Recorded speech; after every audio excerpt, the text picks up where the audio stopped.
This woman can walk, but she's begging doctors to paralyze her. But before we start, please take a moment to give this video a like, subscribe to Happy World, and hit the bell so you'll never miss these great stories.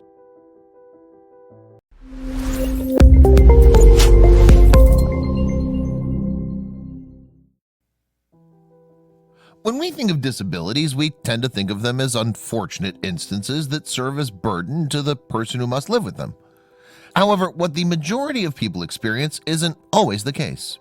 And one woman has found herself with a very strange, well, to us anyway, desire that's put her in pursuit of a disability, even though she is 100% healthy and active. Her name is Chloe Jennings White, and for all 58 of her years on Earth, she's carried with her a desire to live as a paralyzed human being.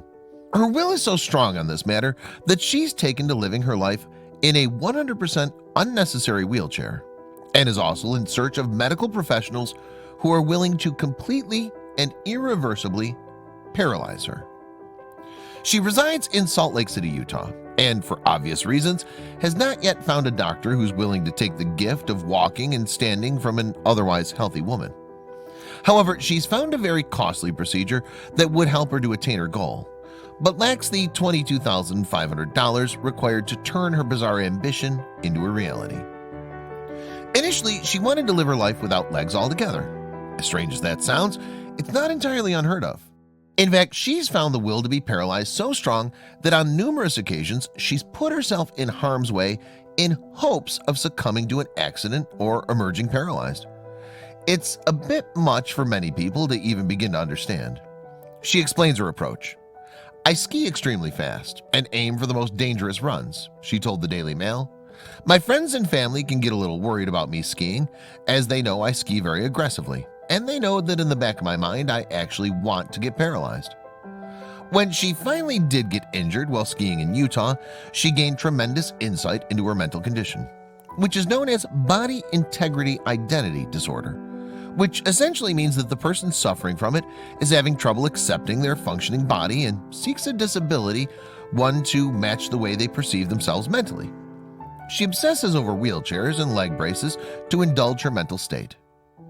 Here she's pictured in a wheelchair that she uses even though she doesn't need to. Upon learning that her desire, which she knew to deviate from societal norms, was shared by other people, Chloe found some relief and support from like-minded people. "It was a huge relief," she says. "I wasn't a freak. There were hundreds of others like me." She's been able to diagnose herself and has taken a clinical approach to her dark desire, but that hasn't changed her mindset one bit.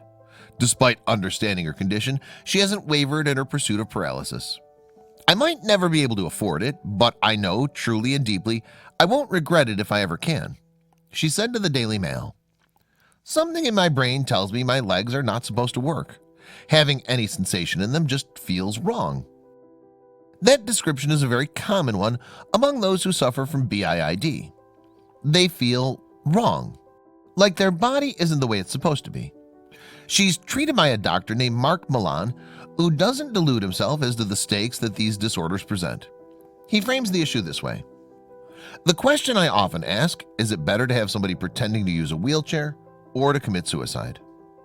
Short of inflicting harm on his patients, he is interested in a sort of half measure that could put their troubled souls at ease.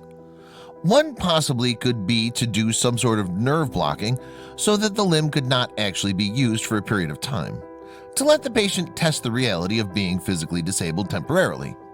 It would give BIID sufferers a chance to change their minds if they wanted to. Chloe hasn't followed through on the expensive procedure, instead living in torment as she occupies a wheelchair she doesn't need. She doesn't expect sympathy, but hopes people will try to understand her bizarre issues before they judge her, as so many have.